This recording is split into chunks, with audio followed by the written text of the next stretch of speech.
U S ایک بڑی ہی confuse قسم کی اسٹیٹ میں ہے. شاید یہ اسٹیٹ ڈیلیبریٹ ہے، بلکہ یقیناً ڈیلیبریٹ ہے. وہ پازیٹیو اسٹیٹمنٹس بھی دے رہے ہیں اور پریشر بھی کریٹ کر رہے ہیں. Probably this is there policy, اور وہ یہ کرنا چاہتے ہیں کہ اسٹیٹمنٹ اتنی سخت دیں. مارکو روبیو نے کہا کہ ہم اسٹریٹ آف ہرمز کھلوا لیں گے ایران کے ساتھ یا ایران کے بغیر. انہوں نے یہ بھی کہا کہ ہم ان کا نیوکلیئر پروگرام بالکل نہیں چلنے دیں گے اور ہم حملے جاری رکھیں گے.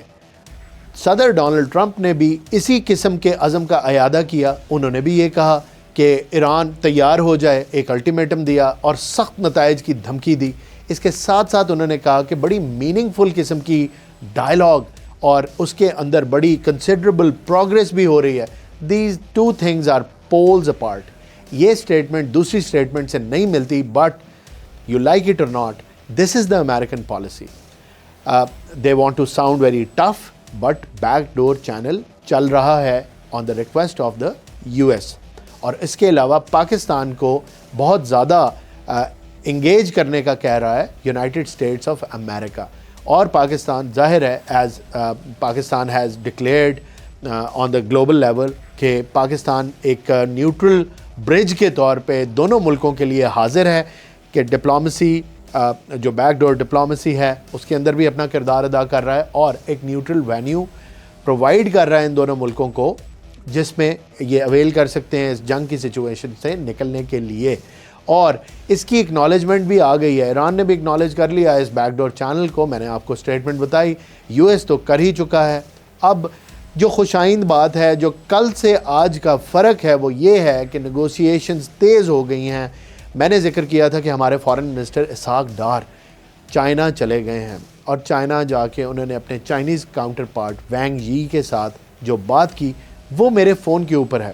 bear with me, I will have to use my phone and read out the salients جو ان دونوں فارن منسٹرز نے ڈکلیئر کیا ہے. اس کی میں آپ کو جسٹ بتا دیتا ہوں.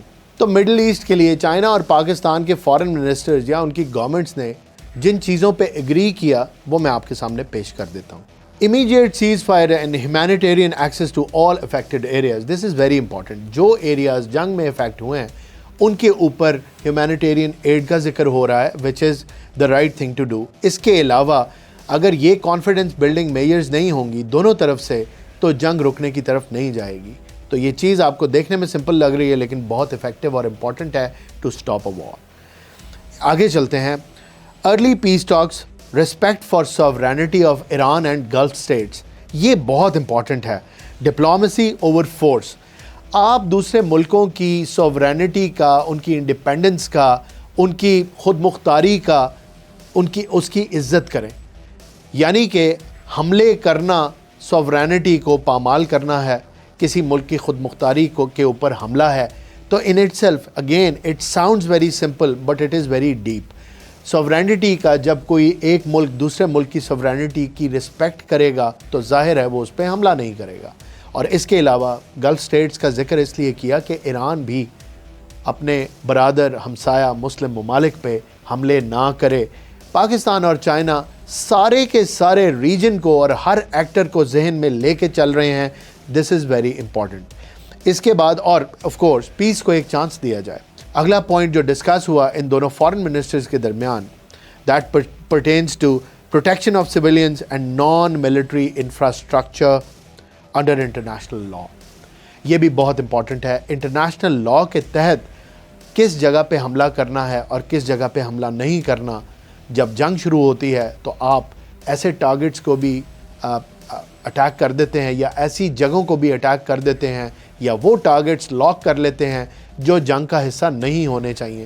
فار ایگزامپل ہاسپٹلز، اسکولز، اس کے علاوہ واٹر ریزروائرز اور یا پاور اسٹیشنز، بجلی گھر، ان چیزوں کو جنگ کے اندر ہٹ نہیں کرنا چاہیے. یہ انٹرنیشنل لاء کہتا ہے. تو انٹرنیشنل لاء کی پاسداری کی طرف ذکر ہوا. یہ تمام کی تمام چیزیں جو میں آپ کے آگے پیش کر رہا ہوں یہ سمپل لگتی ہیں لیکن یہ بہت ہی زیادہ عقل مندی کے ساتھ ڈرافٹ کی ہوئی چیزیں ہیں. ان کی امپلیکیشنز بہت گہری ہیں.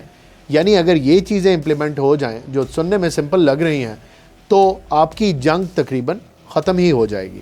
Security of shipping lanes. Especially the strait of Hormuz, اس کے اوپر بات کی، یہ بھی کور کر لیا۔ اس ایسپیکٹ کے اوپر بھی جنگ کے اندر بڑی امپورٹنٹ چیز ہے کہ اسٹریٹ آف ہرمز کے اوپر اٹیک ہو رہے ہیں، شپس وہاں سے جا پاتے ہیں نہیں جا پاتے۔ اگین انشورنس کمپنیز کا ذکر کروں گا، آپ کو پتہ ہے کہ اسٹریٹ آف ہرمز کے اوپر جتنی ویسلز جا رہی ہیں وہ انڈر تھریٹ ہیں۔ انشورنس کے بھی معاملات تبھی ابھرے کہ وار زون کے اندر سے انشورنس کمپنیز انشور کرنے سے بہت گھبراتی ہیں، کیونکہ کسی بھی شپ کو کچھ بھی ہو سکتا ہے۔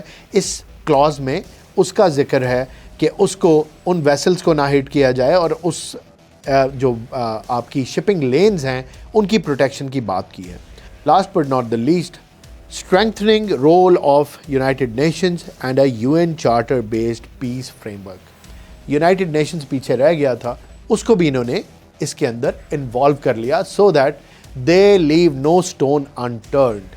یہ ایفرٹ ہو رہی ہے آپ کے آگے پیش کی چائنا اور پاکستان کے فارن منسٹرز کی، بڑی سگنیفیکنٹ قسم کا فریم ورک ڈیوائز کیا دونوں نے۔ اور اس کے بعد اس سارے سینیریو میں اب میں اس پوری نریشن کو سم اپ کر دیتا ہوں۔ امریکہ اپنے سٹانس پہ ہے، دھمکیاں بھی دے رہا ہے، لینینسی بھی شو کر رہا ہے۔ ایران جواب بھی دے رہا ہے، لیکن پاکستان کی پیس ایفرٹس کو اکنالج بھی کر رہا ہے اور پازیٹیولی اکنالج کر رہا ہے۔ چائنا پاکستان کے ساتھ کھڑا ہے، یورپ کے جتنے ملک ہیں وہ جنگ کا حصہ بننا نہیں چاہتے، اسرائیل ابھی بھی جنگ چاہتا ہے۔ اس کے علاوہ پیس ایفرٹس تیز ہو گئیں، رشیا اپنی کلیئر سائیڈ آپ کو بتا رہا ہے، دنیا کو بتا رہا ہے، یہ بھی ہمارے سامنے آ گیا۔ اس سینیریو میں کل کی نسبت آج ایک فرق دن ہے، کل کی نسبت آج امید تھوڑی سی زیادہ ہے۔ لیٹس ہوپ کہ یہ کل کے دن جب میں آپ کے پاس آؤں تو یہ امید اور بڑھ جائے اور پیس کی طرف ہم لوگ چلنا شروع ہو جائیں۔ Again I will emphasize, it is not the beginning of a dialogue, it is just an initiation of a process. ایک عمل شروع ہوا ہے towards those peace talks, acknowledgement آنی شروع ہوئی ہے۔ جو بگ وگز ہیں، جو بڑے ہیں، جو who's who and what is what of the world ہیں، دے آر کمنگ ٹوگیدر، اکٹھے ہو رہے ہیں اور پازیٹیو اسٹیٹمنٹس دے رہے ہیں۔ دس از واٹ از امپورٹنٹ، اس کے اوپر کانسنٹریٹ کریں اینڈ لیٹس ہوپ کہ یہ بلڈ اپ جلدی سے جلدی اس طرف کو نکل جائے جہاں پہ پارٹیز آ کے ٹیبل پہ بیٹھ جائیں۔ Once they are on the table then وہ پہلی کامیابی ہوگی، اس کے بعد نیگوسیشنز کی تو کوئی انتہا نہیں، کون کس کی بات کیسے کہاں مانتا ہے، کس کو کیا سوٹ کرتا ہے، that is a different ball game.